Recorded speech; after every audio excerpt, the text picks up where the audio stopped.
महेश्वर गुरु साक्षात् परम ब्रह्म तस्मै श्री गुरवे नमः।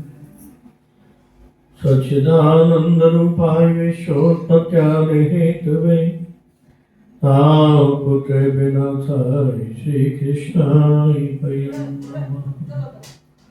वर्णानामार्थ संघानां दशानां छन्दसामपि मंगलानां च कर्तारो वंदे विनायको। हर हर महादेव हर हर महादेव हर हर। महादेव।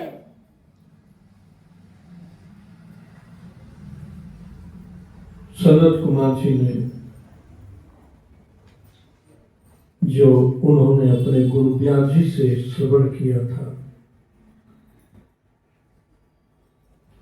जो प्रश्न सोनातिक 88,000 ऋषियों ने पूछे उनका सब वर्णन किया।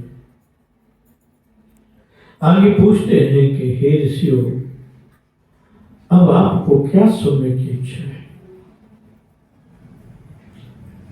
तब ऋषियों ने कहा कि हम उस काल को जानना चाहते हैं जो काल सभी को मारता है, लेकिन वही काल भगवान शिव से डरता है। इसका क्या रहस्य? तब उन्होंने काल का वर्णन भी किया। फिर पूछा कि काल की कैसे पता चलती है कि हम कब शरीर छोड़कर जाएंगे? तो उन्होंने कहा, जब पूरा शरीर चारों तरफ से पीला पड़ जाए, ऊपर से लाल दिखाई दे, तो समझो 6 महीने में मृत्यु हो जाएगी।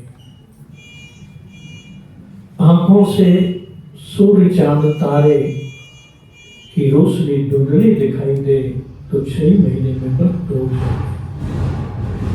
अगर 5 इंद्रियां एक साथ बहने लगे तो मात्र 1 महीने में ही ये शरीर छूट जाएगा, मृत्यु हो जाएगी। ऐसे अनेकों प्रकार के काल के चिन्ह सूर्य जी ने सोने का इकट्ठा से ऋषियों को कहा। तब ऋषियों ने पूछा, इस काल से अमरता की ओर कैसे चले, कैसे हम अपने आप को अमर बनाए? सूर्य जी कहने लगे कि ये शरीर तो पंच तत्वों से बना है, और पंच तत्व पर जो विजय प्राप्त करता है और उनके गुणों पर जो विजय प्राप्त करता है, उसका साधन योग के माध्यम से होता है और भक्ति के माध्यम से भी होता है। जो इन दोनों माध्यमों को ग्रहण करते हैं वे निश्चित रूप से अपने आप को अजर अमर बना लेते हैं। ऐसे पहले बनते आए हैं, ये कोई नई बात नहीं कि अमर हो जाए, अजर हो जाए। इसी विधि को आगे बढ़ाते हुए सूर्य कहते हैं कि ये काल समय पर भी निर्भर करता है। हमारे इस भूभाग में जम्बूद्वीप नाम से कहा जाता है इस भाग को, और इसमें ब्रह्मा जी का एक रात 1000 युग के समान होती है, और 1000 युग के समान ही दिन होता है। सहस्त्र विधि विधाता का सहस्त्र 1000 युग के समान दिन और 1000 युग के समान रात होती है। एक दिन में 14 मनु बदल जाते हैं। एक मनु 1000 वर्ष तक अपना कार्यकाल संभालता है। उस मनु के 1000 युग में 14 इंद्र बदल जाते हैं, और ये बार बार इंद्र, मनु, ब्रह्मा ये सब बदलते रहते हैं। कोई परमानेंट नहीं है कि ब्रह्मा ब्रह्मा ही रहे, मनु मनु ही रहे। ऐसे ही इस जीव का भाव है। ये जीव भी शरीर से बदलता रहता है, कभी उच्च लोकों को जाता है, कभी निम्न लोकों को जाता है। और यही स्वभाव जीव के साथ शरीर का है, कभी बाल्य अवस्था में प्रकट होता है, फिर कुमार अवस्था में, फिर युवा अवस्था में, फिर जवानी में, फिर बुढ़ापे में। यहाँ कुछ भी स्थित नहीं है, सब चलायमान है। ये सृष्टि ही चलायमान है।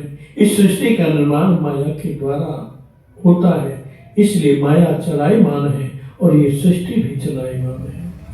और इस सृष्टि में जो कुछ भी है सब चलायमान है।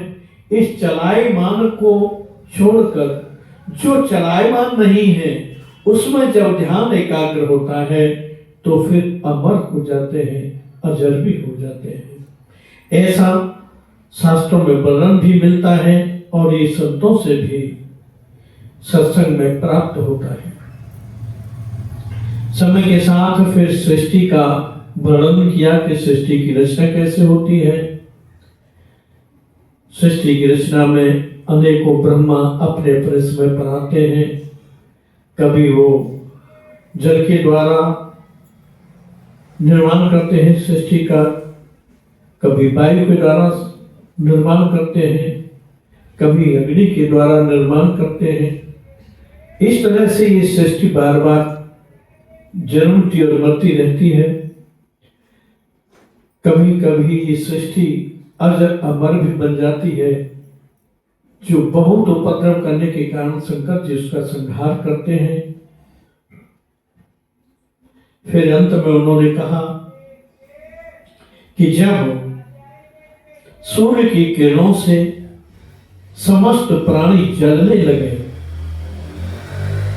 तो मान लेना ये ब्रह्मा जी का आखिरी दिन है। उसी समय ब्रह्मा जी श्रीमद नारायण हरि में प्रवेश कर जाते हैं और फिर सब जीवों का शिव जी संहार करते हैं। इसी प्रकार लय और उत्पत्ति बारंबार बारंबार इस ब्रह्मांड में होती रहती है।